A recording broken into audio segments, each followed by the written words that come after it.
Assalamualaikum warahmatullahi wabarakatuh. Apa kabar hari ini? Semoga selalu sehat dan diberkahi. Sebelum ceritanya dimulai, jangan lupa like, subscribe, dan aktifkan lonceng notifikasi agar tidak ketinggalan cerita berikutnya. Tulis juga nama dan asal kota kalian di kolom komentar. Saya ingin tahu siapa saja yang setia menemani dan mendengarkan cerita di channel ini. Sekarang, kita mulai ke ceritanya. Sekitar tahun 2021, seorang supir truk bernama Raka menerima telepon dari mandornya pada suatu sore. Suara di ujung telepon itu singkat dan langsung ke inti. Ada muatan pakan ternak yang harus diambil dari sebuah pabrik di kawasan Alas Roban. Bagi Raka, pekerjaan seperti itu bukan hal baru. Ia sudah bertahun-tahun mengemudi truk lintas kota di Jawa Tengah. Jalan panjang, perjalanan malam, dan muatan berat sudah menjadi bagian dari hidupnya. Namun, nama Alas Roban selalu terdengar sedikit berbeda di telinga para supir. Bukan karena jalannya sulit, bukan juga karena jaraknya jauh, melainkan karena cerita-cerita yang sering beredar di antara para pengemudi yang pernah melewati jalur itu. Sebelum berangkat, Raka sempat bertanya kepada seorang temannya yang pernah mengambil muatan dari pabrik yang sama. "Bagaimana jalannya?" tanya Raka sambil menyalakan rokok. Temannya hanya mengangkat bahu. "Tenang saja, aman kok." Jawabannya terdengar terlalu sederhana. Justru karena terlalu sederhana, Raka merasa ada sesuatu yang tidak diceritakan. Biasanya, para supir suka berbagi cerita panjang jika suatu jalur memiliki masalah, entah jalan rusak, tanjakan curam, atau hal-hal aneh yang mereka alami di malam hari. Namun kali ini tidak ada cerita tambahan, hanya kalimat singkat itu. Raka sempat memikirkannya beberapa saat. Tetapi akhirnya ia mengabaikan perasaan itu. Pekerjaan tetap harus dijalankan. Setelah sholat asar, ia berangkat menuju pabrik.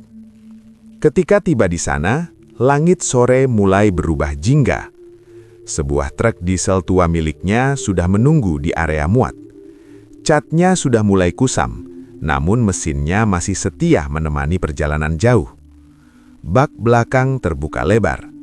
Para pekerja gudang mulai mengangkat karung-karung pakan dan melemparkannya satu persatu ke dalam bak.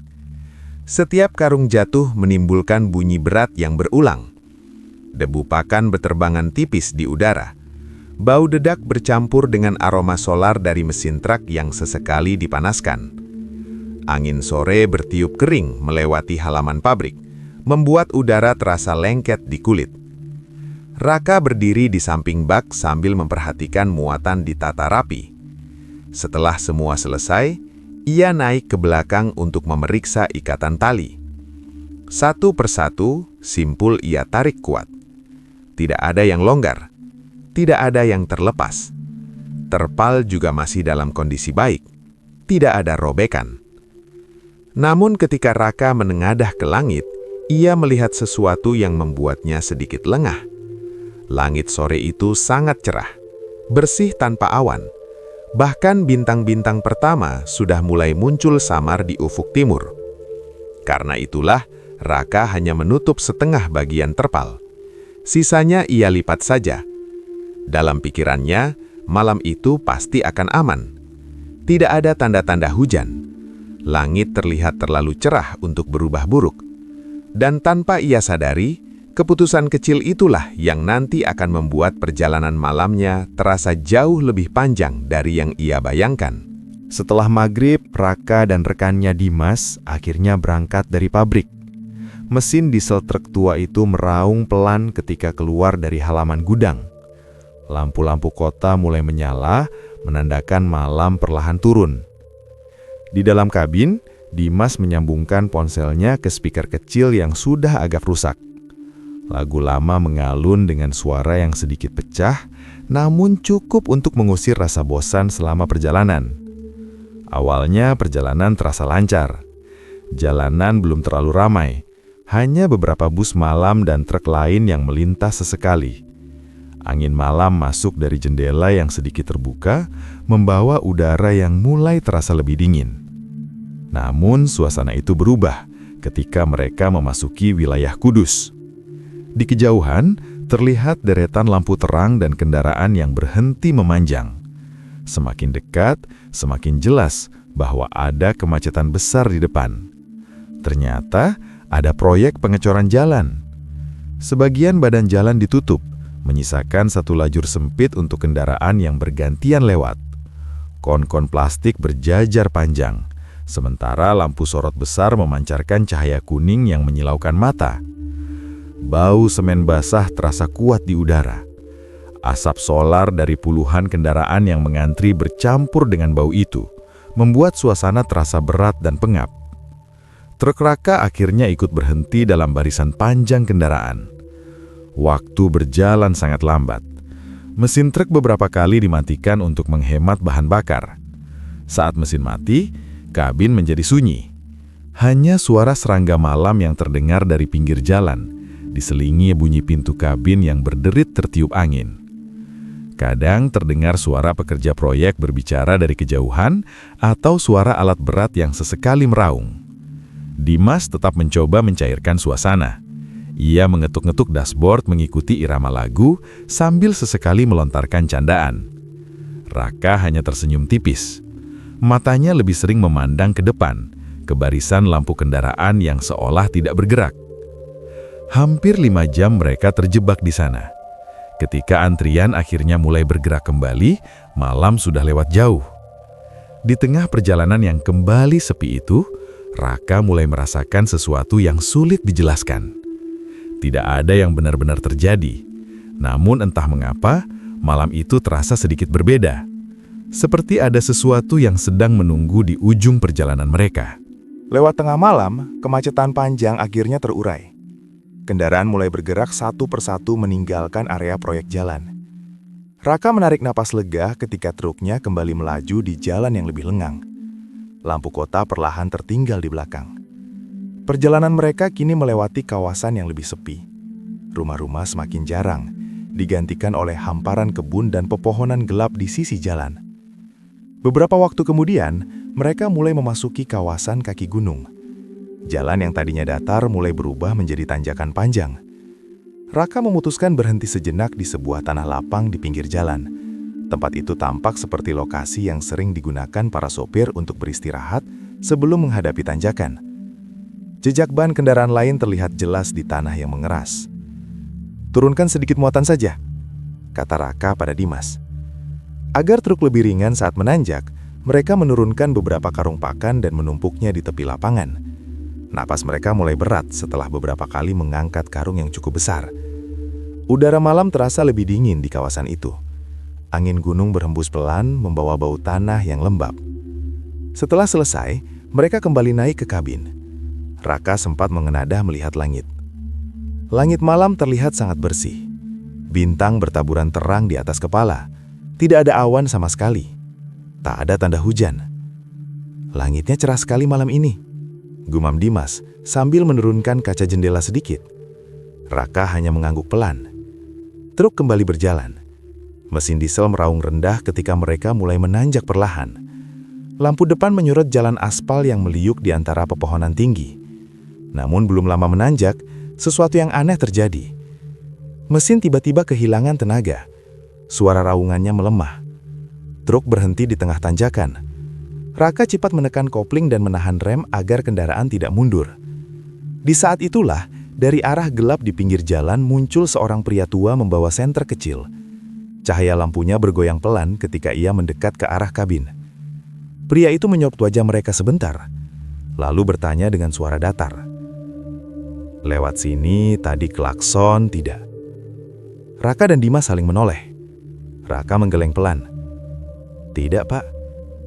Pria tua itu menghela nafas panjang seolah sudah menduga jawabannya. "Kalau lewat sini, biasakan pamit. Jangan bercanda di jalan ini." Setelah berkata begitu, ia menepuk pintu kabin truk 2 kali. Anehnya, ketika Raka mencoba menyalakan mesin lagi, truk langsung hidup dengan mudah. tenaganya kembali normal. Truk pun mulai bergerak perlahan melanjutkan tanjakan. Raka baru sempat menoleh beberapa detik kemudian. Namun pria tua itu sudah tidak terlihat lagi. Di kiri kanan jalan hanya ada kegelapan dan pepohonan tinggi yang berdiri diam. Seolah tidak pernah ada siapapun di sana. Truk terus merayap melewati tanjakan. Jalan di depan berkelok dan semakin gelap karena pepohonan tinggi mulai menutup langit. Lampu depan truk menyorot aspal basah yang berkilau tipis di malam hari. Tidak lama kemudian, mereka sampai di sebuah tikungan besar. Di sana berdiri 3 pohon beringin tua yang tumbuh rapat di sisi jalan. Batangnya besar dan akarnya menjuntai seperti tirai gelap. Daunnya lebat hingga menutup sebagian langit di atasnya. Di bawah pohon itu terlihat sesuatu yang samar, seperti wadah kecil berisi bunga dan sisa makanan. Sesaji. Dimas langsung mengecilkan volume musik di ponselnya tanpa sadar. Kabin truk mendadak terasa lebih sunyi. Begitu roda truk melewati bayangan pohon pertama, tiba-tiba angin kencang datang dari arah atas gunung. Hembusannya teras, seperti disapu dari lembah yang dalam. Langit yang tadi penuh bintang berubah dengan cepat. Awan hitam berkumpul menutup cahaya malam. Kilatan petir membelah langit. Beberapa detik kemudian hujan turun. Bukan hujan biasa. Air turun begitu deras seolah dituangkan langsung dari langit. Butiran air menghantam kaca depan dengan suara keras. Raka langsung panik. Terpal yang tadi hanya ditutup setengah masih menyisakan banyak muatan terbuka di bak belakang. "Palnya belum ketutup semua," seru Raka. Ia segera menepikan truk di sisi jalan. Raka dan Dimas meloncat turun dari kabin tanpa pikir panjang. Hujan langsung mengguyur tubuh mereka. Angin membuat terpal berkibar keras seperti bendera besar yang ditarik dari berbagai arah. Raka berusaha menarik terpal itu untuk menutup seluruh muatan. Namun ketika kain tebal itu terbentang, ia baru menyadari sesuatu yang membuatnya tertegun. Terpal itu bocor di banyak tempat. Lubang-lubang kecil meneteskan air ke dalam bak. Padahal sebelumnya terpal itu selalu aman dipakai. Raka sudah berkali-kali menggunakan terpal yang sama tanpa masalah. "Masa bisa bocor begini?" gumamnya bingung. Air hujan terus menembus ke dalam. Tanpa banyak berpikir, Raka meminta Dimas mengambil isolasi dari dalam kabin. Di tengah hujan deras dan angin yang mengguncang tubuh mereka, keduanya mencoba menutup lubang-lubang itu satu persatu. Tangan mereka gemetar karena dingin. Pakaian sudah basah kuyuk menempel di tubuh. Petir berkali-kali menyambar di kejauhan, membuat langit sesekali terang seperti siang. Butuh waktu cukup lama sampai akhirnya terpal bisa tertutup dengan cukup rapat. Muatan di dalam bak setidaknya sudah terlindungi dari hujan. Dengan tubuh menggigil dan nafas berat, Raka dan Dimas akhirnya naik kembali ke kabin. Meski basah kuyup, mereka lega karena muatan masih bisa diselamatkan. Namun hujan malam itu terasa terlalu tiba-tiba. Beberapa menit sebelumnya, langit masih begitu cerah. Seolah-olah badai itu memang sedang menunggu mereka lewat di tikungan 3 pohon tadi. Sekitar pukul 2 dini hari, setelah melewati tanjakan panjang dan hujan deras yang tidak kunjung reda, akhirnya truk Raka tiba di kandang tujuan. Di depan mereka berdiri gerbang besi yang cukup tinggi. Lampu di sekitar kandang tidak menyala, membuat seluruh area terlihat gelap dan sepi. Raka menekan klakson beberapa kali, namun tidak ada jawaban. Hanya suara hujan yang terus turun menghantam atap kabin dan tanah di sekitar halaman. Raka turun dari truk dan berjalan mendekati gerbang.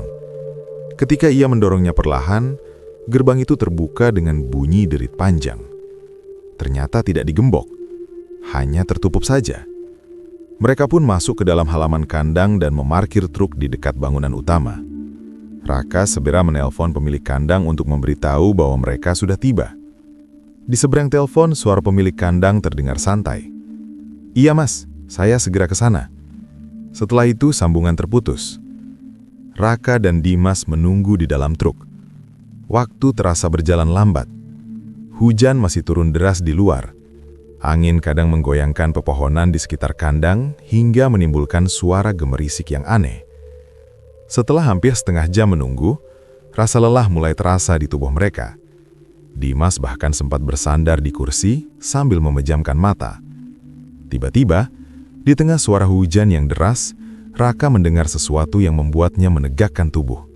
Seperti suara tawa, tipis sekali, seolah datang dari kejauhan. Raka menoleh ke arah Dimas. Dimas ternyata juga mendengar hal yang sama. Wajahnya berubah tegang. Belum sempat mereka berkata apa-apa, suara lain muncul dari arah belakang kandang. Suara auman rendah. Tidak terlalu keras, tetapi cukup jelas untuk membuat dada mereka berdebar. Suara itu berat dan dalam, seperti suara hewan besar yang menggeram dari jauh. Raka dan Dimas saling menatap. Tidak ada yang berani berbicara. Mereka hanya duduk diam di dalam kabin, mendengarkan suara hujan yang semakin terasa menekan. Beberapa menit kemudian, lampu kendaraan terlihat mendekat dari arah jalan masuk. Mobil pemilik kandang akhirnya datang. Anehnya, begitu mobil itu memasuki halaman, hujan langsung berhenti. Tidak perlahan, benar-benar berhenti seketika. Yang tersisa hanya suara air yang menetes dari atap dan dedaunan di sekitar kandang. Raka memandang keluar kaca dengan perasaan aneh. Seolah hujan tadi memang hanya datang untuk menemani mereka menunggu di tempat itu. Setelah muatan pakan selesai diturunkan di kandang, Raka dan Dimas tidak langsung pulang. Malam itu, mereka masih mendapat order lain yang harus segera dijalankan. Muatan berikutnya adalah beras dari Kudus dengan tujuan Batang. Meski tubuh sudah lelah karena perjalanan panjang dan hujan semalaman, mereka tetap melanjutkan pekerjaan.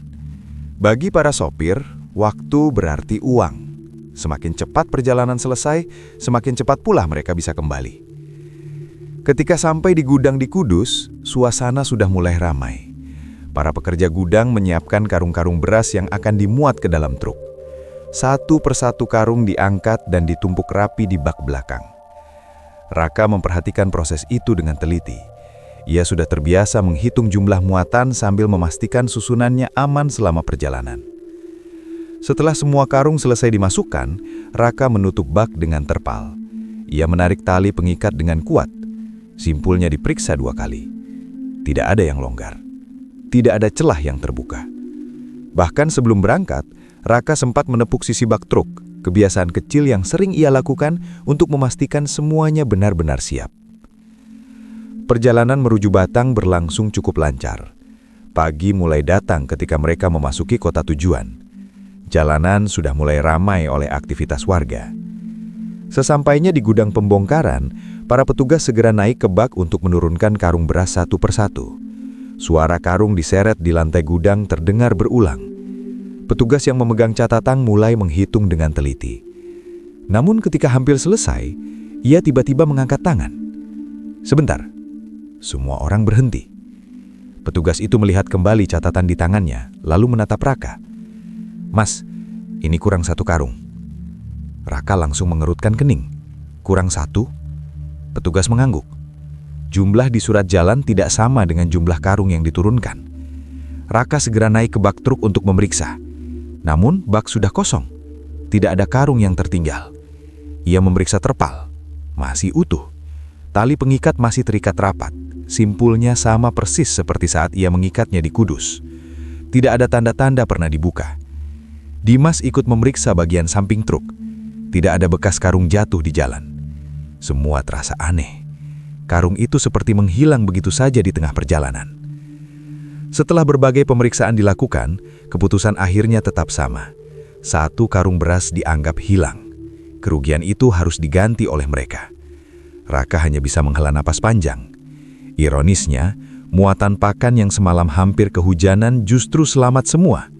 Namun beras yang terlihat aman dan sederhana malah hilang tanpa jejak. Beberapa waktu setelah kejadian karung beras yang hilang, Raka kembali menjalani perjalanan malam seperti biasa. Kali ini, ia mendapat muatan mie instan yang harus diantar menuju daerah Banjar. Truk kembali diisi penuh kardus-kardus mie yang ditumpuk rapi di dalam bak. Berat muatan tidak terlalu besar, namun perjalanan tetap harus ditempuh sepanjang malam agar barang bisa sampai tepat waktu. Seperti biasa, Raka tidak sendirian. Dimas kembali menjadi temannya di kabin. Mereka berangkat sore hari dan masuk jalur tol ketika malam mulai larut. Lampu-lampu jalan tol memanjang seperti garis cahaya di kejauhan. Mesin truk berjalan stabil, membuat perjalanan terasa lebih ringan. Namun menjelang tengah malam, GPS di ponsel Dimas memberikan petunjuk baru. Aplikasi itu menyarankan mereka keluar tol di gerbang berikutnya. Jalur yang ditunjukkan terlihat lebih pendek dan waktu tempuhnya juga lebih cepat. Raka sempat ragu. "Tadi lewat tol saja terus tidak apa-apa, Han?" katanya. Dimas melihat layar ponsel sebentar, lalu menjawab, "Kalau ikut peta ini, waktunya bisa lebih cepat 2 jam. Setelah berpikir sebentar, Raka akhirnya mengikuti petunjuk itu. Truk keluar dari gerbang tol yang tampak cukup sepi. Awalnya jalan masih terasa normal. Aspalnya cukup lebar dan beberapa rumah masih terlihat di pinggir jalan. Namun setelah beberapa kilometer, suasana mulai berubah. Jalan perlahan menjadi lebih sempit. Lampu jalan mulai jarang. Rumah-rumah menghilang, di kiri dan kanan hanya terlihat hamparan sawah gelap yang memantulkan cahaya lampu truk. Udara malam terasa lebih sunyi, hanya diisi suara serangga dari kejauhan. Dimas mulai merasa tidak nyaman. "Jalannya kok makin kecil ya?" gumamnya. Raka memperlambat laju truk. Akhirnya mereka memutuskan berhenti di sebuah warung kecil yang masih menyala di pinggir jalan. Lampu bohlam kuning menggantung di depan warung, menerangi rak minuman yang hampir kosong. Di dalam warung duduk seorang pemuda yang tampak santai. Raka turun dari truk lalu mendekat. "Mas, kalau ke Banjar lewat sini bisa bawa truk?" tanya Raka. Pemuda itu menatap sebentar ke arah truk besar yang terparkir di pinggir jalan. Jawabannya singkat, "Bisa." Tidak ada penjelasan tambahan, tidak ada peringatan apapun. Hanya satu kata itu. Raka kembali ke kabin dan menyalakan truk lagi. Dimas menatap jalan gelap di depan dengan ragu. Namun karena sudah terlanjur keluar tol, mereka akhirnya memilih melanjutkan perjalanan. Truk perlahan bergerak masuk ke jalan sempit itu. Lampu depan menyorot aspal yang semakin gelap di antara sawah yang luas. Dan tanpa mereka sadari, jalan yang mereka pilih malam itu bukanlah jalur yang biasa dilewati truk besar. Tidak lama setelah melewati hamparan sawah yang gelap, jalan mulai berubah. Aspal yang tadinya datar perlahan menanjak, lalu berubah menjadi tanjakan curam yang berkelok mengikuti kontur perbukitan. Lampu depan truk menyorot permukaan jalan yang tidak lagi mulus. Di beberapa bagian terlihat bekas tanah longsor. Tanah merah menumpuk di pinggir jalan, sementara batu-batu besar disingkirkan seadanya ke tepi. Udara malam terasa semakin lembab dan dingin. Dimas yang memegang setir mulai terlihat tegang. Tangannya menggenggam kemudi terlalu erat, sementara nafasnya terdengar lebih berat dari biasanya. "Pelan saja, pakai gigi 1, kata Raka mengingatkan. Dimas mengangguk, namun truk sudah terlanjur berada di gigi 2. Mesin dipaksa menanjak, suaranya mulai meraung keras. Beberapa meter kemudian, tiba-tiba tenaga mesin hilang. Suara raungan berubah menjadi berat, lalu mati. Truk berhenti di tengah tanjakan. Sesaat kendaraan terasa mundur sedikit, membuat Dimas buru-buru menarik rem tangan dengan kuat. Bunyi tuas besi terdengar keras di dalam kabin. "Bagaimana ini?" bisik Dimas dengan suara gemetar. Raka segera turun dari truk. Ia harus mencari sesuatu untuk mengganjal ban agar kendaraan tidak meluncur turun. Namun, ketika ia menyorotkan senter ponselnya ke sekitar jalan, tanah di sana tampak aneh. Permukaannya keras dan rata. Tidak ada batu besar yang mudah diambil. Dengan hati-hati, Raka melangkah sedikit ke arah pinggir jalan, mendekati tebing yang menurun ke lembah. Dari bawah sana tercium bau tanah basah yang lembab. Ia menyorotkan cahaya senter ke bawah. Di saat itulah, sesuatu bergerak cepat di dalam gelap. Bayangan hitam besar melintas sekilas di antara pepohonan. Bentuknya tidak jelas, namun ukurannya tampak jauh lebih besar daripada manusia. Beberapa detik kemudian, terdengar suara auman pendek dari arah lembah. Bukan suara angin, bukan juga suara hewan yang biasa ia dengar. Tubuh Raka langsung merinding, bulu kuduknya berdiri. Tanpa berpikir panjang, ia meraih batu apa saja yang bisa ditemukan di pinggir jalan, lalu berlari kembali ke arah truk. Nafasnya memburu ketika ia menaruh batu itu di belakang ban. "Cepat, starter lagi!" teriaknya pada Dimas. Dimas segera memutar kunci. Mesin truk sempat batuk beberapa kali sebelum akhirnya hidup kembali. Roda depan berputar sebentar, lalu perlahan mencengkram aspal. Truk mulai merayap naik. Raka segera naik kembali ke kabin. Tidak ada yang berbicara. Jantung mereka masih berdetak keras. Beberapa menit kemudian, mereka akhirnya berhasil melewati puncak tanjakan itu. Namun, sampai truk kembali berjalan normal, Raka masih tidak bisa melupakan bayangan hitam yang bergerak cepat di bawah tebing tadi. Sekitar setahun setelah perjalanan yang menegangkan di jalur Banjar, Raka kembali mendapat tugas mengantar muatan mie instan. Kali ini tujuannya sebuah gudang besar di pinggiran kota Surabaya. Perjalanan berjalan cukup lancar. Truk tiba di lokasi ketika malam sudah larut. Dari luar, bangunan gudang itu terlihat luas dengan atap seng yang tinggi dan pintu besi besar yang setengah terbuka. Namun begitu truk masuk ke dalam area parkir, Raka langsung merasakan suasana yang berbeda. Tempat itu terasa terlalu sepi. Lampu neon putih menggantung tinggi di langit-langit gudang. Cahayanya redup dan sedikit bergetar, menimbulkan dengung panjang yang tidak nyaman di telinga. Udara di dalam juga terasa dingin dan lembab, bercampur dengan bau debu dan kardus. Beberapa truk lain sudah terparkir di sana. Anehnya, para sopirnya tidak terlihat di dalam kendaraan. Sebagian dari mereka duduk di pos satpam dekat gerbang. Ada juga yang memilih nongkrong di warung kecil di luar area gudang. Tidak ada satupun yang tidur di dalam gudang. Dimas sempat memperhatikan hal itu. "Tidur di luar saja bagaimana?" katanya pelan. Namun Raka terlalu lelah untuk berpikir panjang. Tubuhnya sudah terasa berat setelah perjalanan jauh. "Tidur di mobil saja, besok pagi juga langsung bongkar," jawabnya. Akhirnya mereka tetap tinggal di dalam truk. Dimas cepat tertidur di kursi depan. Suara nafasnya bahkan berubah menjadi dengkuran kecil. Raka masih terjaga beberapa saat, memainkan ponsel untuk mengusir kantuk. Tidak lama kemudian, terdengar suara logam jatuh dari dekat roda truk. Bunyi kecil tapi cukup jelas di tengah kesunyian. Raka langsung turun dari kabin untuk memeriksa. Ia mengelilingi truk sambil menyorotkan senter ponsel ke tanah. Namun tidak ada apa-apa. Area di sekitar truk kosong. Ia kembali masuk ke dalam kabin dan mencoba tidur. Beberapa menit kemudian, suara lain terdengar. Kali ini seperti batuk pendek dari arah gelap di dalam gudang. Batuk sekali, lalu hening. Raka menoleh cepat ke arah tumpukan barang di kejauhan, namun tidak terlihat siapapun di sana. Perasaan tidak nyaman mulai muncul. Ia akhirnya memupuskan pindah ke bagian belakang truk, masuk ke dalam boks yang penuh dengan kardus mie instan. Di dalam lebih gelap dan pengap. Raka berbaring sambil mencoba memejamkan mata.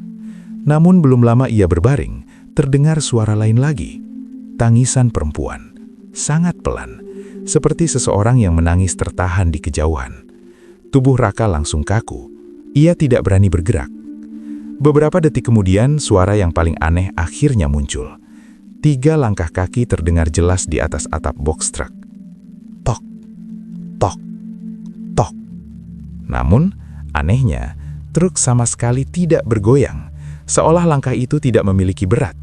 Raka menutup mata rapat-rapat. Dalam hati ia hanya berdoa dan mencoba berpura-pura tidak mendengar apapun. Entah bagaimana, ia akhirnya tertidur juga. Pagi harinya gudang kembali ramai oleh aktivitas pekerja yang mulai membongkar muatan. Ketika Raka menceritakan kejadian semalam kepada satpam saat menyerahkan surat jalan, pria itu hanya tersenyum tipis, lalu berkata singkat, "Makanya, sopir lain tidak ada yang tidur di dalam." Suatu malam, setelah menyelesaikan perjalanan panjang dari Semarang menuju Pekalongan, Raka memutuskan berhenti sebentar di pinggir jalan. Ia merasa sangat lelah, sementara publik tujuan belum buka hingga pagi. Di sisi kanan jalan terlihat sebuah gapura sederhana. Lampu bohlam kuning tergantung di atasnya, memancarkan cahaya redup yang hampir tidak menerangi apapun di sekitarnya. Dari luar, tempat itu tampak seperti pintu masuk sebuah kampung kecil. Di balik gapura hanya terlihat bayangan pepohonan dan beberapa bentuk seperti rumah yang samar dalam gelap. Raka tidak merasa curiga. Ia memarkir truk di dekat gapura itu, mematikan mesin, lalu menutup jendela kabin. Udara malam terasa lembab dan sunyi. Tidak ada kendaraan lain yang lewat. Dimas langsung tertidur di kursinya. Raka masih sempat memainkan ponsel beberapa menit sebelum akhirnya kantuk datang. Malam semakin dalam. Di tengah tidurnya, Raka tiba-tiba mendengar suara aneh. Suara itu terdengar pelan namun ritmis, seperti langkah kaki yang berjalan beriringan. Bukan satu orang, seolah beberapa orang sedang berjalan bersama sambil membawa sesuatu yang berat. Suara itu melewati sisi truk perlahan. Raka membuka mata dan menoleh keluar jendela. Jalan di depan tampak kosong. Hanya cahaya lampu kuning di gapura yang bergoyang tertiup angin. Tidak terlihat siapapun. Raka mencoba menenangkan pikirannya. Mungkin hanya delman yang lewat, pikirnya. Atau orang kampung yang sedang berjalan malam-malam. Ia kembali memejamkan mata. Namun beberapa saat kemudian, suara langkah itu terdengar lagi. Kali ini lebih jelas. Irama langkahnya berat dan teratur, seperti rombongan yang sedang membawa sesuatu bersama-sama. Suara itu berjalan melewati truk, lalu perlahan menjauh masuk ke dalam gapura. Setelah itu, malam kembali sunyi. Raka yang masih setengah mengantuk, memilih tidak memikirkannya terlalu jauh. Tubuhnya terlalu lelah untuk tetap terjaga. Akhirnya ia kembali tertidur. Pagi hari datang dengan cahaya matahari yang menembus kaca kabin. Raka turun dari truk untuk meregangkan badan. Udara pagi terasa segar setelah semalaman lembab. Namun ketika ia melihat ke arah depan, barulah ia benar-benar memperhatikan gapura yang semalam ia lewati begitu saja. Tulisan Arab terpampang jelas di atasnya. Di balik gapura itu bukan rumah-rumah warga, melainkan deretan batu nisan putih yang berjajar rapi di tanah yang masih basah oleh embun. Raka langsung terdiam. Beberapa warga terlihat berjalan masuk ke area makam membawa tikar dan ember kecil. Salah seorang dari mereka menoleh ke arah Raka dan berkata santai, "Tadi malam ada jenazah masuk. Subuh dimakamkan di sini." Raka tidak menjawab. Ia hanya berdiri memandang ke arah makam itu. Suara langkah yang ia dengar semalam tiba-tiba terasa sangat jelas di ingatannya. Bukan delman, bukan juga orang yang lewat sembarangan. Itu adalah rombongan orang yang membawa jenazah menuju pemakaman. Sejak malam itu, Raka memiliki satu kebiasaan kecil yang tidak pernah ia tinggalkan. Setiap kali melewati jalan sunyi, tanjakan gelap atau tempat yang terasa asing, ia selalu menekan klakson pendek. Kadang ia juga menggumamkan salam pelan. Bukan karena takut, namun karena setelah bertahun-tahun menjalani perjalanan malam, ia mulai memahami satu hal. Bahwa tidak semua jalan yang ia lewati hanya dilalui oleh manusia.